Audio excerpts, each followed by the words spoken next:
Снова слышу скрипок пения и цимбал. Я здесь состоялась как мать, как певица, актриса.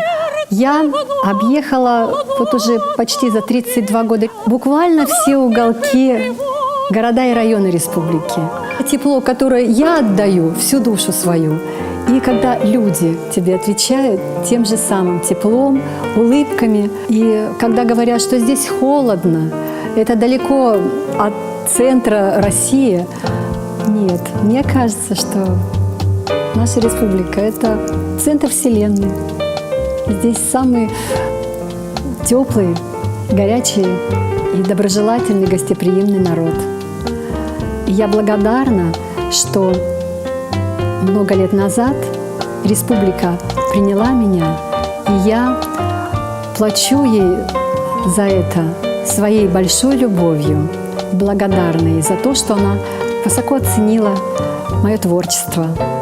И когда мне говорят: Альфия, а ты что, не хочешь уехать в другую республику, в другой город? Я говорю: не гоните меня из республики Коми. Я ее люблю, и она мне отвечает тем же самым.